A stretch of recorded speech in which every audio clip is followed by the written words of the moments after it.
Hi, this is William Ramsey. Welcome to William Ramsey Investigates. On tonight's show, I have a very special guest, a returning guest, probably the guest that I've had the most conversations with. His name is Ken Ammi. He's a very prolific author and blogger on his website, which is truefreethinker.com. He's done so much great, fantastic research and written these very timely, important books. And I've already had two discussions with him. The first discussion was about his book, The Apocryphal Jesus. We had that, 3 months ago maybe, and then last month we talked Aleister Crowley's influence on pop culture, how an obscure occultist influences culture from beyond the grave. That was about Aleister Crowley's influence on music and TV and kind of anime and things like that. So on tonight's show, we're going to talk about another book he has published. The title is From Zeitgeist to Poltergeist, a consideration of Richard Dawkins' Polemics regarding atheism, communism, Nazism, and evolution. So there's a lot there to consider. I've read about half the book. It's a great book, very well researched. He makes some terrific points that we're going to go over tonight. So Ken Ammi, welcome to the show. Pleased to be with you again, William. Every time, it's just such a pleasure. Likewise, man. It's great talking to you. You know, you just have such a great referential knowledge, and these books are really wonderful, timely books. So I hope that people will take time out, go to Amazon.com and take a look at all your books. They're definitely well worth reading, just like this one. But talk a little bit about yourself if you can to the audience, and then talk a little bit about how you came to this book about Richard Dawkins and other atheists. Well, the relevant portion of my background is I actually thought about this ahead of time, is to mention how I ended up becoming active online. And it was precisely because I was listening to lectures by atheists and debates with atheists, and I just could not believe the kind of stuff that they were getting away with. I mean, logical fallacies, historical blunders, just inaccurate information right and left. And it made me want to put something out there and start writing about the incredible amount of misinformation that these guys were putting out there. Interesting. And that was really the first thing I started doing online, and it really just kind of grew and grew and grew from there. So Richard Dawkins has definitely been on my radar for a long time, and that is the premise of the book, is mostly him and secondarily Sam Harris, what they have to say about communism and Nazism with relation to Christianity. And and for people who aren't familiar with Richard Dawkins and Sam Harris, can you talk a little bit about their backgrounds or the relevant books, if you recall any offhand? Sure. Richard Dawkins is retired now, but his title was the Professor of the Public Understanding of Science at Oxford University, where he also taught biology. I would say he was teaching evolution, which are two very different things, but his final title was the interesting title, Public Understanding of Science. Of course, what he really was doing is being the professor of the public understanding of atheism. I mean, right. So there's a correlation between Darwinism and atheism. Right. And okay, I mean, I understand that if he was teaching biology, he was definitely doing a lot. He's very well known, actually, for his ability to elucidate biological functions and to make them really interesting to learn about. And I think that's actually wonderful. But when you listen to him or read him with a discerning eye, you recognize where he is making scientific statements and then where he's trailing off into statements based on an evolutionary worldview philosophy. Right. He has stated that Darwin made it possible to be an intellectually. Well, I came to realize that what he really meant by that is that he is intellectually satisfied by weaving together Victorian era tall tales about how things might have been or how they came to be and how they happen. And to him, that's intellectually satisfying. And a lot of people confuse that for being science. See, there's this like intermixing. That's the problem, is there's this mixing together of actual science with opinion and philosophy and worldviews and schools of thought, attempts to protect one's preferred theories. And the discerning reader really needs to ask all along the way, either reading or listening, what part of this is actual science that's observable and repeatable, and what part of it is philosophy. It's like storytelling. There's definitely a lot of that and the kind of things he says. So going down the line, let's say in the late 70s, Selfish Gene was a very good book by Dawkins. Then the book. You're coming in and out there. If there's a way to kind of. Right. I mean, the most popular recent one, of course, is The God Delusion. And that's where Dawkins really stepped well beyond his field of expertise, his field of schooling, and decided to take on theological issues. Now, what I found interesting is when the book was first coming out, he said, people are going to read this book and are going to convert away from theism because of it. Then he said, well, fence sitters are going to definitely become atheists. And then eventually he ended up saying that it was a book that was meant to be, quote unquote, funny, amusing.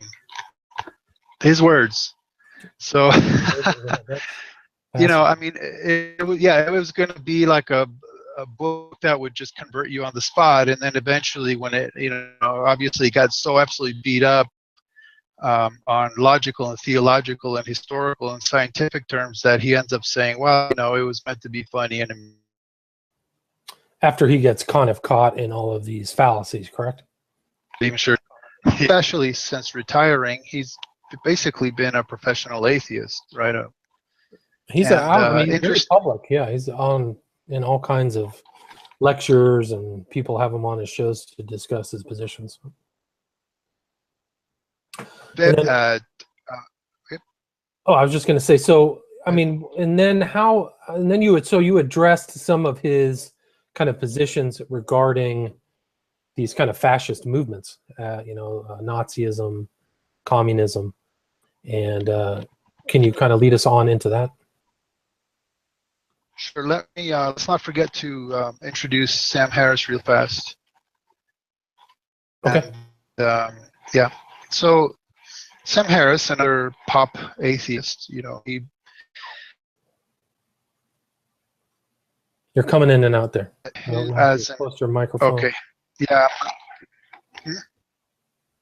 Are you saying to be close or not be close? I don't know what's happening, but you're definitely coming in and out of transmission.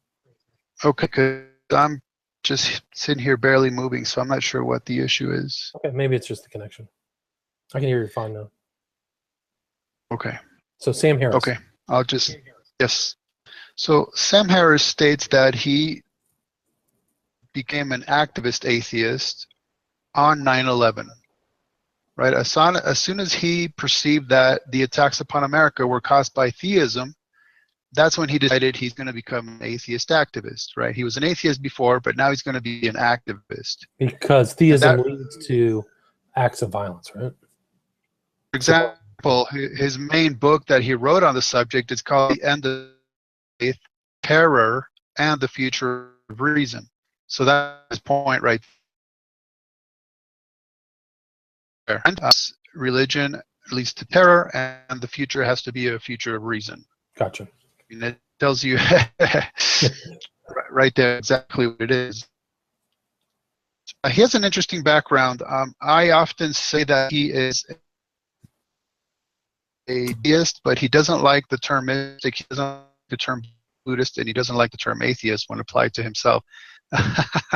He was raised in a very way, and he had experiences with hallucinogenics and this and that, and eventually became a neuroscientist not too long ago, a few years ago. I can't help but point out that he's a pseudo pseudoscientist, right? He's a neuroscientist, but I call him a pseudoscientist because I know for a fact, based on his statements, that he came into the science with a preconceived notion in mind. So what he's doing is biased based on his atheist worldview. So let me just give you an example. This is before he was a scientist. Edge, the World Question Center, asked him the following in 2005. What do you believe is true even though you cannot prove it? Okay, he says, what I believe though I cannot prove is that belief is a content-independent process, which is to say that beliefs about God, to the degree that they are really believed, are the same as beliefs about numbers, penguins, tofu, or anything else. And what he goes on to talk about is once the neurobiology of belief becomes clear and it stands revealed as an all-purpose emotion arising in a wide variety of contexts. So you can see he's already expressing his interest in neurobiology. And he says when this happens, we will then have additional scientific reasons to declare that mere feelings of conviction are not enough when it comes time to talk about the way the world is. And understanding belief at the level of the brain may hold the key to new insights into the nature of our minds, and so on. It's a long quote. I'm just pulling parts just to prove that he got into neuroscience with a preconceived notion that through that science, he's going to be able to disprove theism straight up. Right. I mean, he's truly an empiricist. I mean, he's coming in as an empiricist. The only thing that you can perceive is from your own sensory experience, thus the brain or whatever, the neurobiology, right? Belief comes from the brain. Isn't that right? Do you agree with that position? Right. Yes, and that based on his atheistic presupposition. Right, gotcha. Which is something he can't prove. So. Well, I mean, we can get into that. These guys have some, but Sam Harris is a very popular public intellectual. He has very popular, or well, kind of, you know, within that kind of community. People go on his podcast. I've seen him on Joe Rogan. He's explained his positions. I've heard some of his stuff, and a lot, you know, he actually devolved all this stuff down to like racism down to Hitler, which is kind of a, I would say, is a no-no when you're discussing any topic.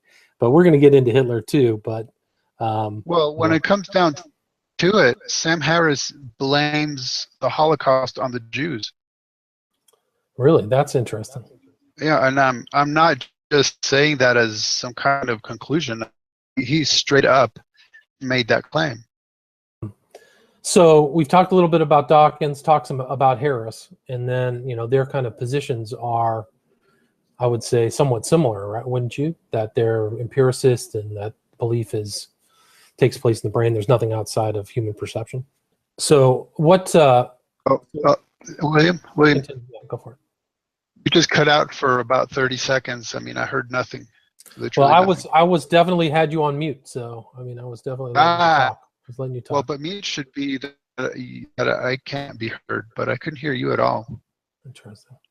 Well, we'll see how it comes. I can edit all this stuff out. I usually edit these programs anyway, but yeah, I know it's never perfect.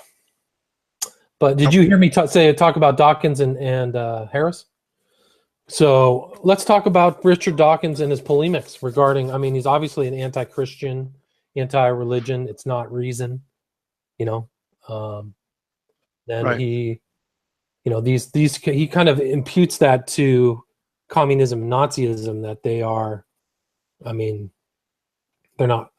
Yeah, I mean, he believes that Nazism or Hitler was also kind of a Christian. That was the actual real kind of impetus behind a lot. I mean, he was partially looking out.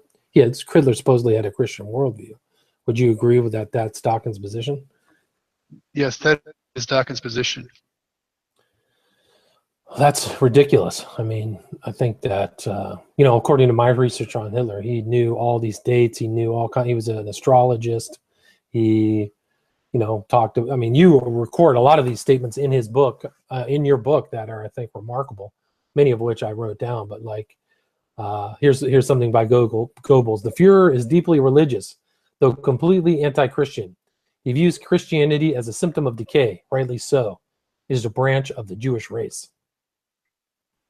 Yes, no, he wasn't. He was an atheist. No, he's on our camp. No, he's on ours. But of course, nobody wants to claim Hitler, right? So in that case, Christians claim he's an atheist, and atheists claim he's a Christian. Frankly, I'm not convinced he was either. I know for sure he wasn't a Christian. I'm not even convinced he was an actual atheist. And so the argument, which I've had about 100 times, goes, well, Hitler was a Christian. Oh, well, how's that? Well, because he claimed to be a Christian. As if that's any kind of criteria, you know. I know we live in an era of self-definitions and self-affirmations, but I'm sorry, you are not a Christian just because you claim that you are. And then sometimes you'll be directed to various statements that Hitler made, in which he's affirming that he views what he's doing as, you know, being in line with Christianity and Jesus and the Lord and all this. And so I always wonder, well, the person that's telling me that, they're obviously presupposing that Hitler is such a honest and trustworthy guy that if he said it, then by golly, I believe it, and that settles it. Well, yeah, it's selective. It's kind of a selective analysis too, because it fits in with their outlook, right? I mean, adhere to some statements and ignore the rest. That's right, because see, what I would do is I would read his statements, but then I would consider his actions, and that's what really tells me what he really believed. Because Jesus says, "You will know them by their fruits, not you will know them by their title." You will know them, right? Yeah, by their acts you shall know them. Yeah, and so you also have to keep in mind, like you mentioned just before the show started, that he was a politician, and politicians say whatever is convenient at any given time. True.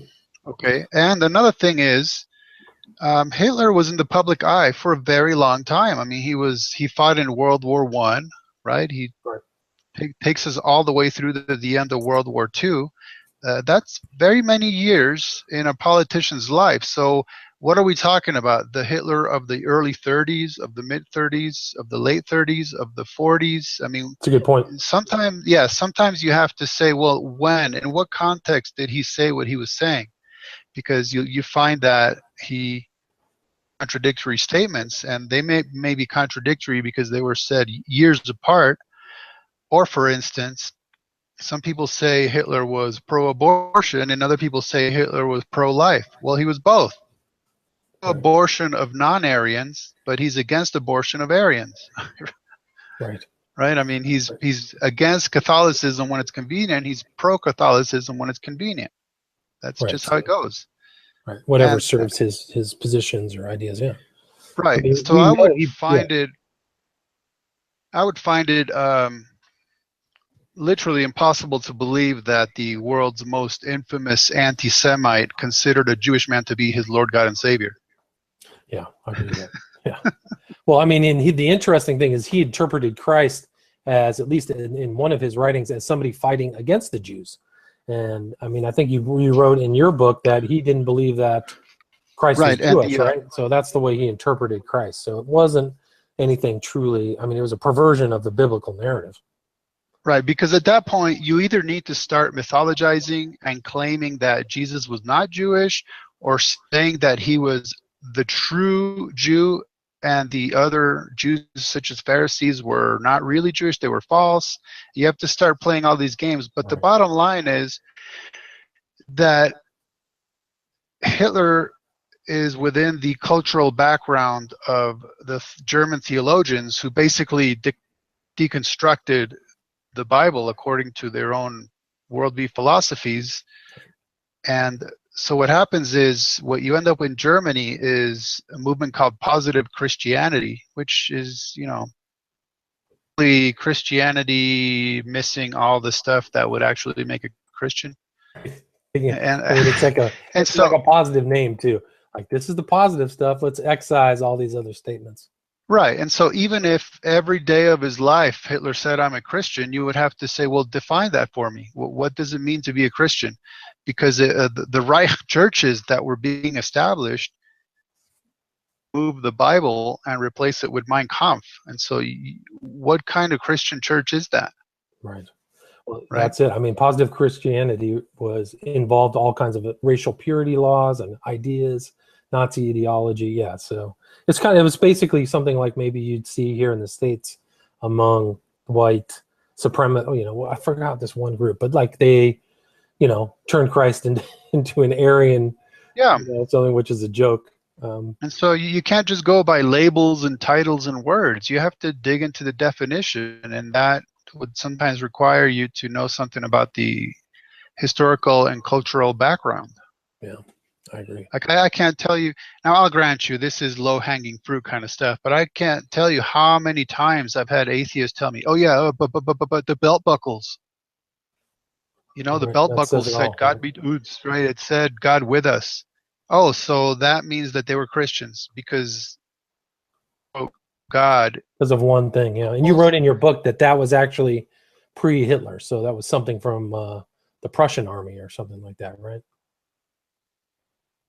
Right, it's over. And I don't know how that matters anyway. Like if I wear a belt buckle from the professional rodeo organization, does that make me a cowboy?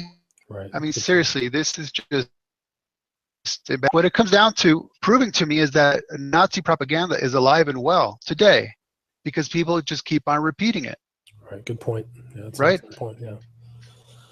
Yeah. I mean, it's everybody else's fault. Yeah. No, I mean, it's all there. I mean, but if you look at the acts of Hitler, he broke all these treaties that he had, the Ribbentrop-Molotov agreement, invaded Russia. I mean, he really took all that stuff with pieces of paper, the agreement with the British, Neville Chamberlain.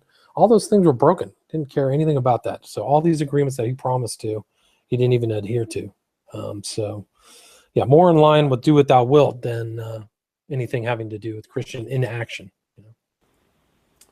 Okay, we're back.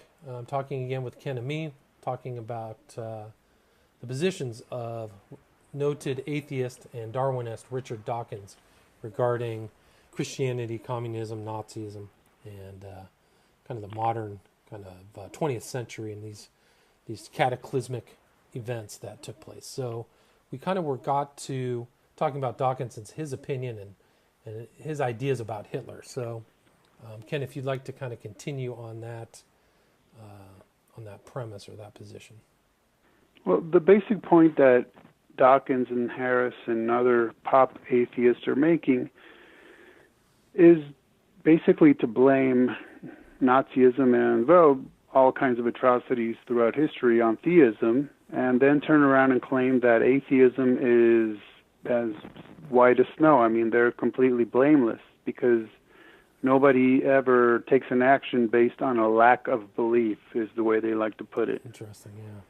Which is, I mean, that is just logically and philosophically a train wreck to argue both those things. Right. It's remarkable that they can get away with that, too. Looking at 20th century history, admitted atheists, people like, I think Lenin was an atheist, Trotsky, right? Stalin? Yeah, Mao Tse, Oh, Stalin, and, when I talk about atheism in relation to the atrocities of the 20th century, I do not count Nazism in there. I kind of have them as a separate entity. For what reasons? What's the rationale? Just because I don't feel comfortable outright concluding that Hitler was an atheist. You know what I mean? Right. I would definitely say, as we've reviewed, he's definitely an anti-Christian, but more of a social Darwinist. Right. He made those statements over and over again, Yeah, struggle. Yeah, there's a point in the book where I quote Darwin and I quote Hitler, and I falsely attribute the quotes to the wrong person, and then I tell you, oh, I accidentally, which I didn't, it was on purpose. Right. I put the wrong name on the quotes. Why? Because you can't tell them apart anyway. They're saying the same thing, which is not, by the way, to say that,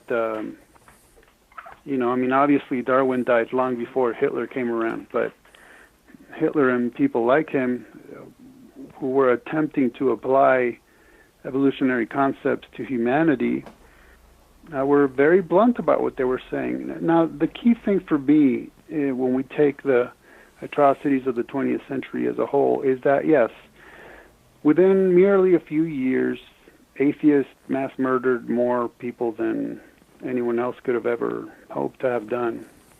Right. Especially in the fact, Soviet Union. What's Soviet Union body count? 60 million or 50 million or something? Yeah, I mean, altogether, I've seen, I mean, everywhere, right? Cambodia, China, Soviet Union, you're talking roughly 200 million. It's just an incredible slaughter, you know. Now, here's the thing, okay? Here's what I make sure to emphasize when I discuss this, is those numbers are not people dying in war against other nations. Those deaths are people being mass slaughtered by their own regimes. Right, democide, right?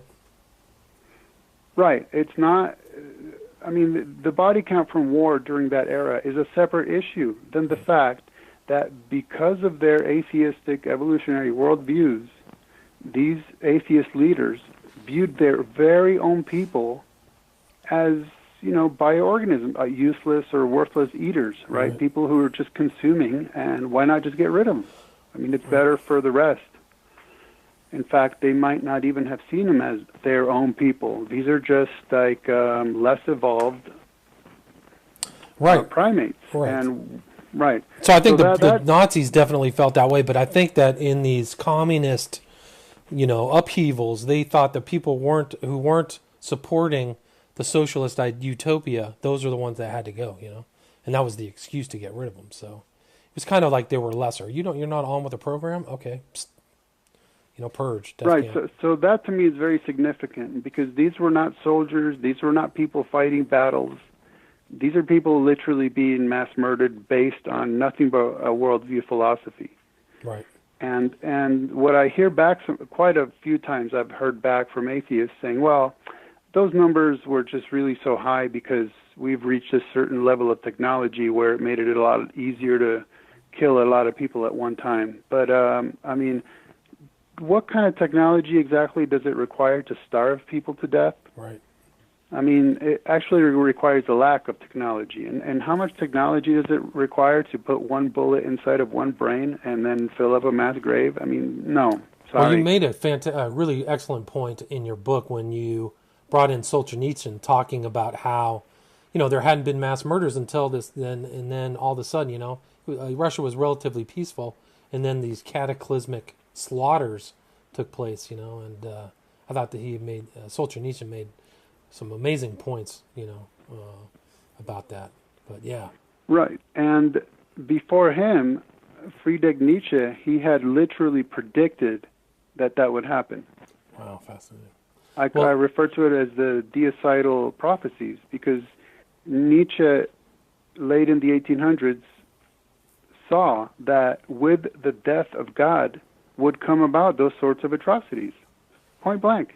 Yeah, and then you quote Solzhenitsyn saying that was precisely the reason these mass slaughters took place.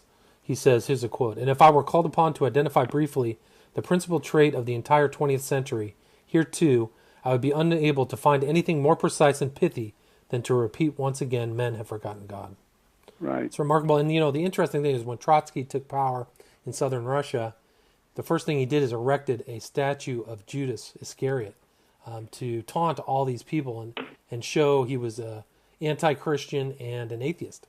And the slaughter is just incredible. And here's another quote, a great quote that you had from Frederick Engels. He writes, quote, "All the other large and small nationalities and peoples are destined to perish before long in the revolutionary world storm.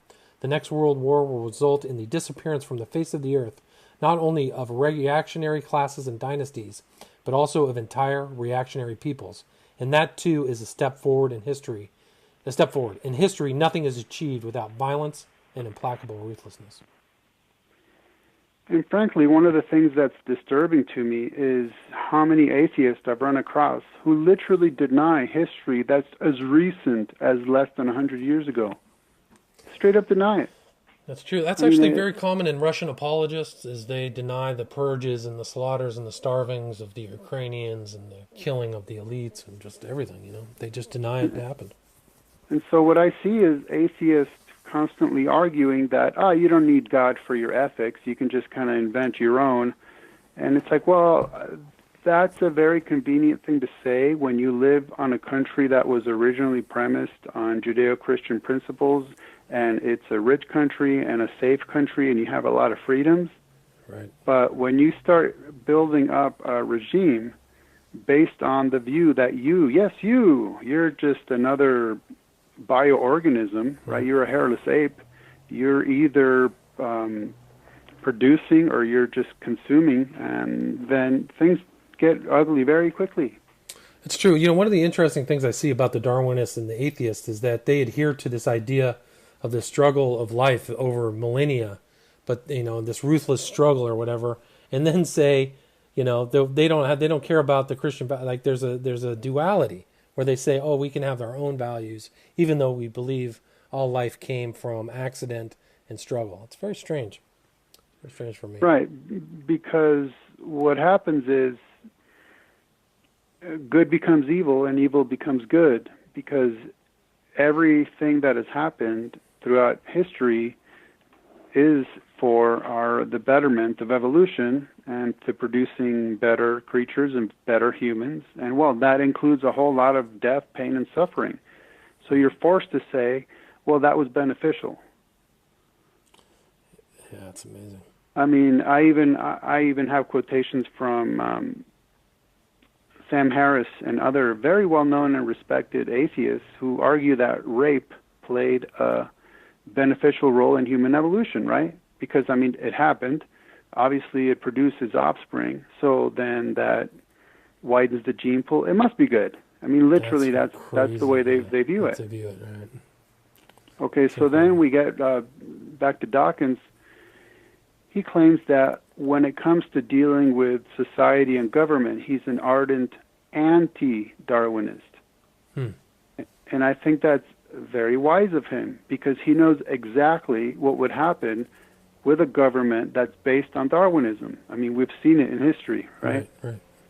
So, but my question would be, well, but why? if that's the way nature works, if that is what drives the engine of evolution, if that is really your worldview, then why would you oppose it? The only thing I could think of is that, as usual, he's begging, borrowing, and stealing from the Judeo-Christian worldview and saying, okay, there's some things that are absolutely right and absolutely wrong. Even though, incidentally, if you note the quote that I put on the title page. Right. What's to prevent us from saying Hitler wasn't right? I mean, that is a genuinely difficult question. Yeah, and I could see why for Dawkins it would be a difficult question. In fact, Dawkins has in the past, he's lamented that eugenics got such a bad name. Right? Because it's a Darwinian, eugenics makes a lot of sense, right? Why do you want to preserve a bunch of people who can't take care of themselves, or they have genetic disabilities or mental disabilities? I mean, why? Why put so much effort into caring for these temporarily and accidentally existing organisms that we call human beings?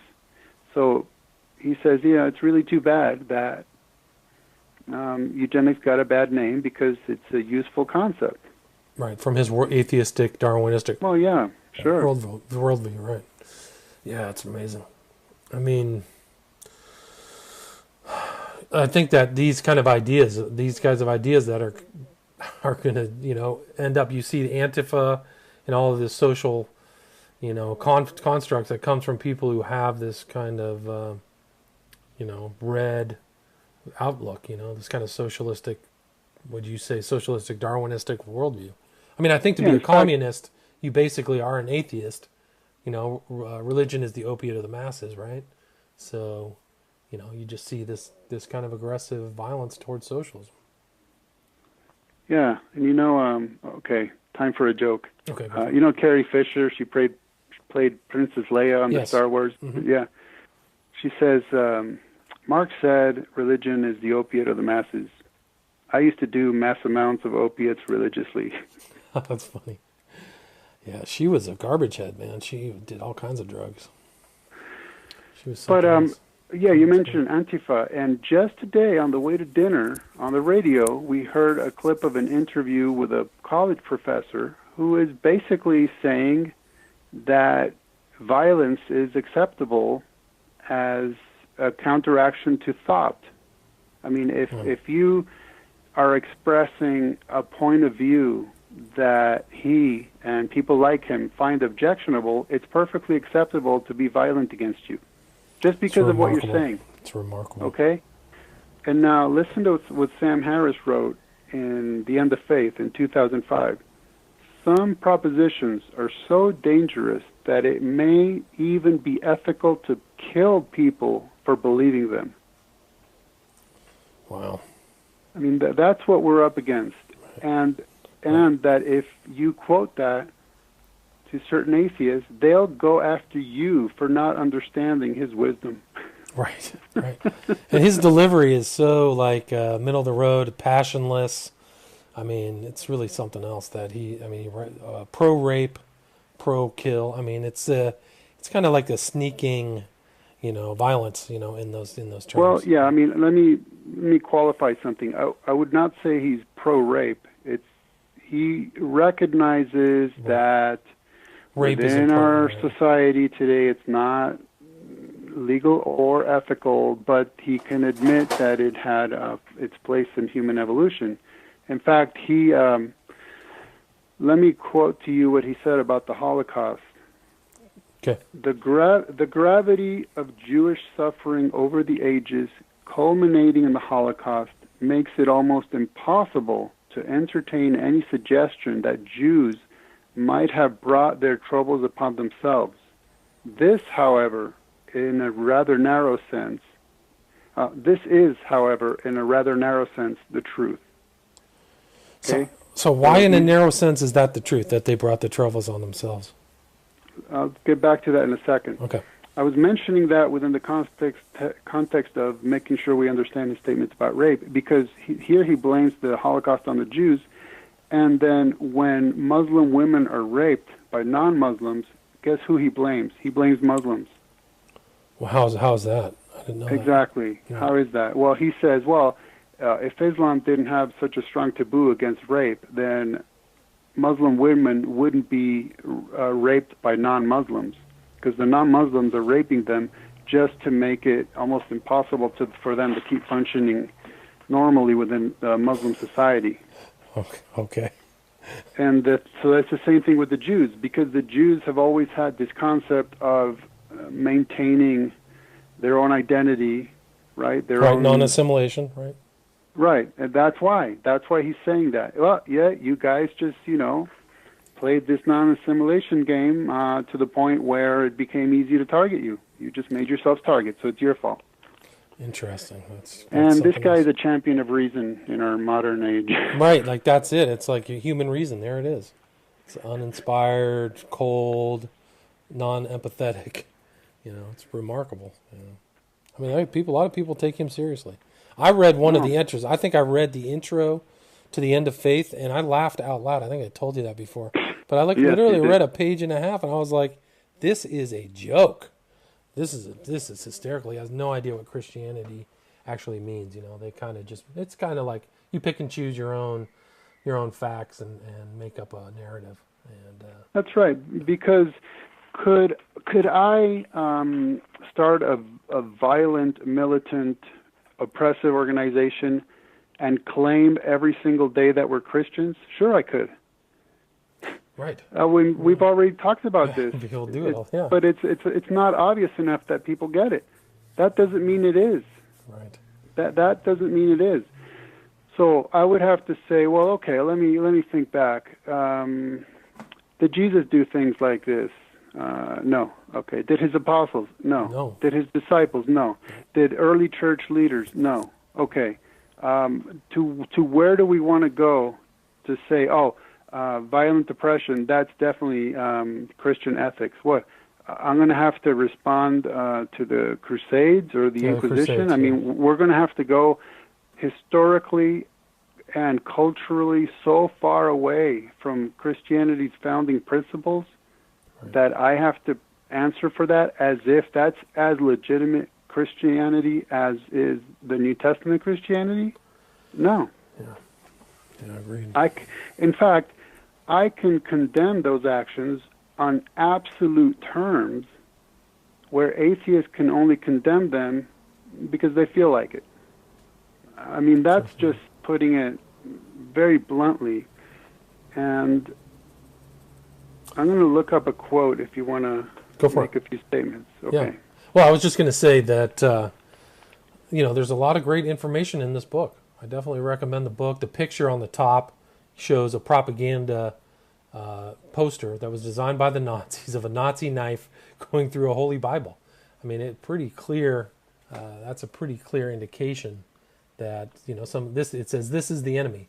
This poster was created by the Office for Emergency Management, Office of War Information. So, I mean, it seemed pretty clear that they knew exactly what was happening. Now, imagine a U.S. government agency nowadays putting out a poster like that. I mean, they'd get sued by American atheists. Yeah. Oh, that's true. That's a good point. Yeah. So let me give you an example of why I said the only terms on which atheists could condemn those things is because they feel like it or because they're borrowing Judeo-Christian ethics. This is a statement made by someone who went by the name of Dave from the ISU Atheist and Agnostic Society. Okay, here's what he says. Okay. Now, this statement is, I consider it the strongest premise upon which an atheist could base condemning anything. And I'm not even kidding. This is the best they got, in my opinion. You'll see why. So he writes, so, why is Adolf Hitler wrong? Because he murdered millions, and his only justification, even if it were valid, was based on things which he should have known were factually wrong. Why is it wrong to do that? Because I say so. Wow. Incredible. I'm not even kidding. That's what he wrote. And to me, I love honesty, even when it's that shocking, but that he recognizes, Hitler should have known better, and he still did it. And why was it wrong for him to do that? Because I say so. That's all I got, because I say so. All right, that's amazing. Of course, the problem now becomes, okay, so now it's good old Dave from a university against a horde of neo-Nazis, and let's see who survives that fight. Yeah, I mean, I don't know. If the Nazis really kind of adopt all this stuff of Hitler, I would say, it could get worse. I mean, it's amazing. One of the heads of these Nazi groups is a guy who loves Crowley. He's an OTO member. What's his name? Saul Invictus or something like that. He was at Charlottesville. But these guys, I don't know. They get stronger. You never know what could happen. I think that Trump just came out and actually put something in writing condemning these white supremacy groups, but I haven't read it yet. But, I think we've done about an hour of talking about the book. Is there anything, I don't want to go over anything. I'd highly recommend this book, but is there anything you'd like to talk about that we missed or haven't emphasized? Maybe just review a couple of the chapter headings just to give a better idea of what's in the book. Great, let's do it. Because to me, the chapter headings are just a lot of food for thought. Such as that I do have an entire chapter on the question of whether Hitler was a Christian or an atheist. I have an entire chapter on that. Right, yep. Then I have one that I call the Deicide and Misanthropic Prophecies, and that's the one about Friedrich Nietzsche, how absolutely right he was in foreseeing what was going to come in the near future, and it came. Right. Slaughter. Then maybe an odd section, because an atheist, I'd have to look to see if it was Harris or not, asking if the Holocaust would have happened if Hitler had been a Buddhist. So then I go into the Buddhist worldview and how that has been applied towards, for example, the Bushido Code. And of course, you have entire clans of warriors based on Buddhism, not to mention the kamikazes. But of course, when you get into that, you get into the same issue you get into by claiming that Hitler was an evolutionist or a social Darwinist, which is the claim that, oh no, well, Hitler was misinterpreting Darwin or evolution. Well, for one, I would like to see if Hitler or me, if I'm misrepresenting evolution, well, can someone show me the theory of evolution? I mean, I would like to see it. Where is it? And you find out, well, there is no one theory of evolution. There's just thousands upon thousands of books and papers written describing theories, plural, of evolution. So I'm not sure how it can be said point blank that you're misrepresenting evolution. Now, if you want to say that you are misrepresenting the specific writings of the one author, Charles Darwin, then maybe you got something, because at least he has books that you can point to and look at and quote. Right. And then also it's a question of application, right? Because let's say that Darwin's main concern was biological evolution, but then came the social Darwinist, and they started applying his theory and widening it so that all of a sudden it becomes a literal worldview. That's what it becomes. It becomes economics is about evolution, right? Right, everything, right. Society, politics, everything, military wars, everything is about evolution in that view. And so that is part of the argument that I've also had with atheists, which is that when I refer to an atheist worldview philosophy, they deny that atheism is a worldview. By the way, in The God Delusion, Richard Dawkins claims that atheism is a worldview. Interesting. So but for some reason, go ahead. No, he said publicly that it isn't, and written privately or in the book that it is. Is he inconsistent? Well, no, publicly he actually denies that he has personally ever claimed to be an atheist. Fascinating. Unfortunately, I have video of him claiming to be an atheist. It doesn't. So unfortunately, it's inconsistent, right? Yeah. But no, I'm just saying that in his book he states outright that atheism is a worldview. But I have tons of individual atheists, not Dawkins, individual atheists complaining to me or are counter-arguing that atheism is not a worldview. So let me spend a minute on that. Okay. So they would say it is not a worldview because there's no systematized, coherent set of atheist beliefs about everything, right? Like morality and aesthetics and society and what have you. In other words, there's no systemized concept for an atheist to all point to and say, yeah, that's us. We all believe that. Well, I mean, to me, that's a bit of a mischaracterization of a worldview because, of course, for instance, you and I, William, we're both Christians. We both hold to a Christian worldview. That doesn't mean that we agree on absolutely everything because what a worldview turns out to be, it's a core, right? It's a premise. It's a fundamental assumption. It's a presupposition in a way. They're kind of like the glasses you put on your face, and then so everything that you see is filtered through that worldview, which is the core. So that let's say that when you think about things I mentioned, aesthetics, ethics, politics, all of those would be filtered through that core worldview, and they become part of your worldview once you systematize them accordingly.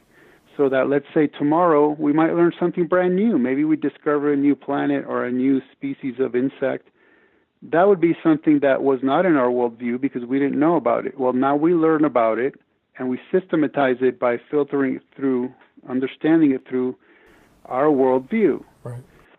All right, so what very simply, what I've devised is just a question to ask atheists. It's like, okay, well, if atheism is not a worldview because it is merely one opinion on one issue, which is the issue of God's existence, then tell me, where in any area of your thinking do you make place for an actually existing God?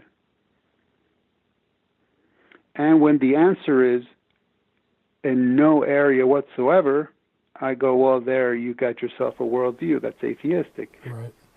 Right? When there is absolutely no place in any part of your thinking about anything for an actually existing God, then that means atheism is your worldview, because you're viewing absolutely everything through your atheistic presupposition.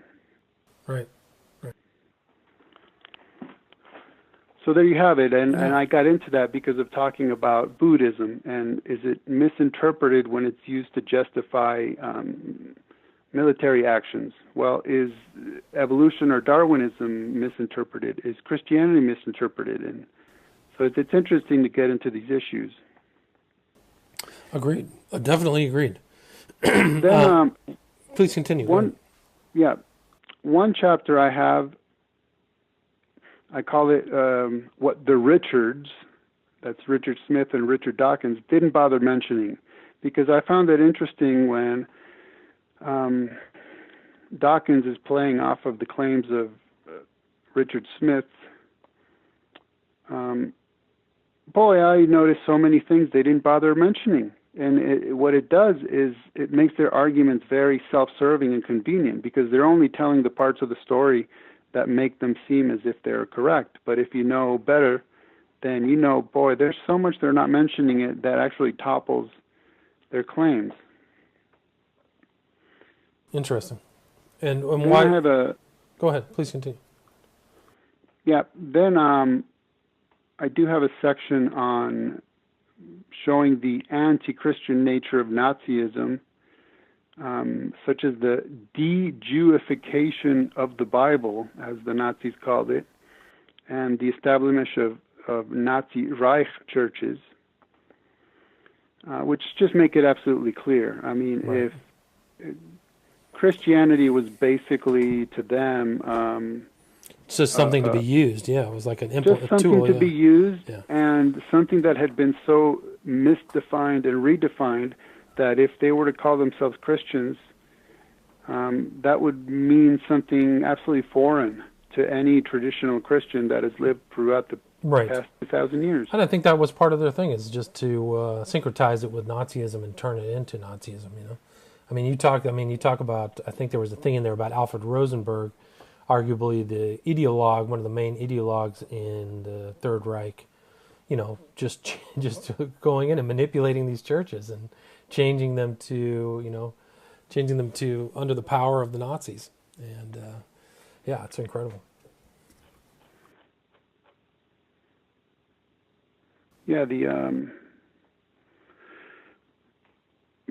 I review part of the whole history of of the different things that the Nazis were doing to try to just completely take over Christianity. And I'm not the first one who thinks that had the Holocaust gone on much longer, then the actual traditional, genuine Christians would have been next into the gas chambers. Yeah, I think you're right. I think that's where they were headed. They were throwing the Seventh-day Adventists in the camps, and people who spoke out, and I mean, that's something that, to me, as a Jew, right? I'm a Christian, but I'm a Jew. Also, to me, it is important to say, remember, it wasn't just the Jews were the main focus of the Holocaust, but basically anybody, absolutely anybody that got in the way of Nazism got the similar treatment. Well, they didn't even throw the Polish intellectuals and the ruling class into a camp. They just systematically killed them all. So if you were anything on the upper crust of Polish aristocracy, they just murdered all of them and tried to turn Poland into Lebensraum, And and they obviously weren't very nice to the Russians. 1/8 of the entire population of Russia was murdered. So there was just murder everywhere. It was incredible. And even the Night of the Long Knives in 1933 presaged for their murders. I mean, solidified Hitler's power, destroyed all the records, killed 1,000 people, and you know, Hitler was uncontested from then on. What was the Reichstag fire? Was that 33 too? I don't remember. I'm sorry? When was the Reichstag fire? Do you remember what year that was? Oh, the fire. I don't off the top of my head. It was 1933 too. So the Reichstag happened, blame it on the communist, and then Night of the Long Knives. And yeah, I have an entire section here from quotations from different communist leaders just stating outright, yeah, this is why we're doing it. Because of natural selection, because of evolution, because of materialism. That's what it's based on. I mean, they were very open about why they were doing what they were doing. Just very straight up. It's based on worldview. Yeah, your worldview matters, and yes, it motivates your activities. Yeah. Right. Or in German, the Weltanschauung. The Weltanschauung, Yeah. right? They had their own nifty little world for it, and that was it. Lebensraum, inferior, superior races, survival of the fittest. You know, it's bad. Yeah, in fact, a long time ago, I posted an article about Dawkins, and I called it Zeitgeist Weltanschauung. Right, Yeah, because right. His worldview is based on the concept of the spirit of the age, which means that what was immoral yesterday could be moral today. What was, and vice versa. Right. Right, because it's constantly changing. Which, Right. by the way, I came up with a nifty little phrase, which is that atheism discredits condemnation, and condemnation discredits atheism. Because That's a good if your worldview tells you that morality evolved, and by the way, I've had many atheists tell me that, and pay attention to the tense. It evolved with the past Right. tense. Right. Well, who told you it stopped evolving, first of all? So we'd have to say morality is evolving, okay, but then we don't know to where it is evolving, right? Because it's a blind process, and so unless we human beings are able to control other human beings well enough to force them to do what we want, then this zeitgeist, this spirit of the age, is just kind of taking us along, and things are changing, so that how can atheists condemn actions recorded in the Bible if, hey, back then that was moral? You have no right to say, because today that's immoral, then we get to condemn the past. That's just illegitimate based on their worldview. I mean, whatever happened to this concept of evolving morality? The best they should say, if they're logical thinkers, and I mean consistent logical thinkers, is, well, you know, today that's immoral, but back then it was moral. Oh, well, can't, you know, as long as it's not happening today, we really can't say anything about it. We can't judge it, can't condemn it, right? Right. I mean, if you're going to be consistent, if morality changes, well, then you have no right to complain about what happened in the past when something that you today say is immoral, well, back then they were saying it was moral. So there you go. You've just discredited your ability to condemn. But the fact that atheists do go on condemning merely proves that, guess what? Because they're made in God's image, God has written his law in their hearts, and that's why they feel the need to run around condemning so many things, because they have that sense that God placed within them, that ethic. Right. Yeah. Good point. It's a great point. Anything you want to say before we wrap it up? Anything to talk about the book, which I highly recommend, From Zeitgeist to Poltergeist? Just to say, I mean, I've attempted to, in a manner that I hope is user-friendly and that it's readable and easy to read. It's only, like 160 pages. I tried the best I could to hit as many topics as I could. Like I said, everything from atheism to Christianity to evolution and Darwinism to what Hitler personally believed and what was said about him, and just a bit of the historical context, a bit of the cultural context. So kind of like a simplification of a lot of very complex issues. Well, it's definitely a superb book. I highly recommend it. From Zeitgeist to Poltergeist. Ken Ammi, thank you very much for being on the show. Thank you for having me on again. All right, cool. All right, man. We're good. We went for a good, 25, 40, 65 minutes. That's pretty good. Nice.